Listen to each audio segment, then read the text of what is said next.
My name is Corey Green. I'm a formerly incarcerated professional.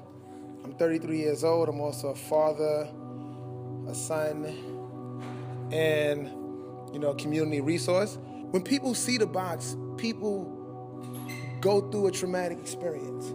People understand the box in relationship to their whole existence as another form of punishment, another slice at neglecting my right as a human, and another barrier to keep me excluded from mainstream society.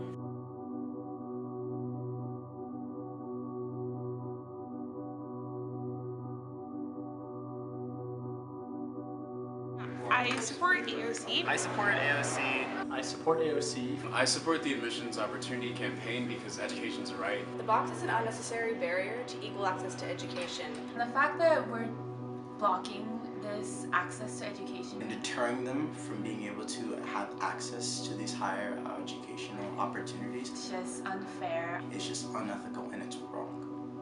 If the state has punished someone, we are not obligated to give that punishment. I don't think people should be punished for a lifetime. I believe that once you get out of prison, your punishment should be over.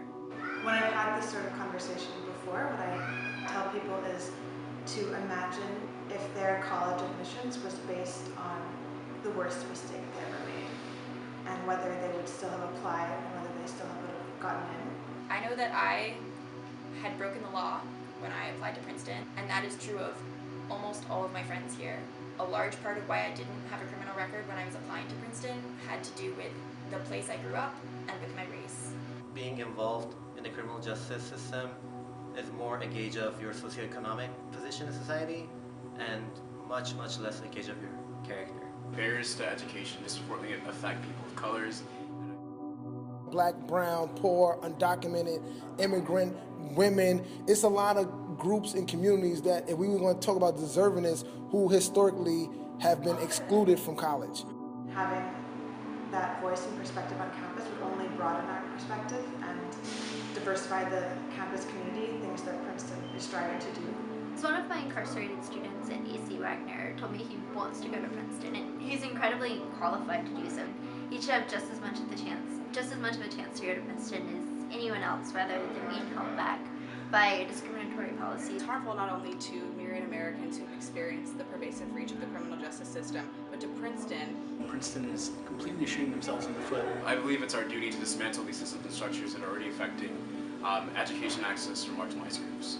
I think that it's pretty disturbing that right now when our administration is choosing who gets to come to Princeton, they take information from a system that we know discriminates based on race and socioeconomic status, which is a fact that I've heard members of the administration acknowledge. I've heard President Eisgruber acknowledge.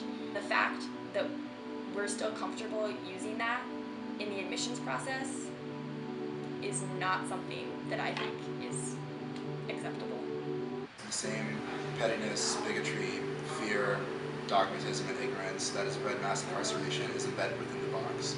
And those moral and intellectual vices are fundamentally incompatible with the values of my community here at Princeton that I've really come to love. Princeton has an opportunity to take a stand against the criminalization of identity by taking a very simple step that would empower people and recognize the basic humanity that everyone has and is entitled to.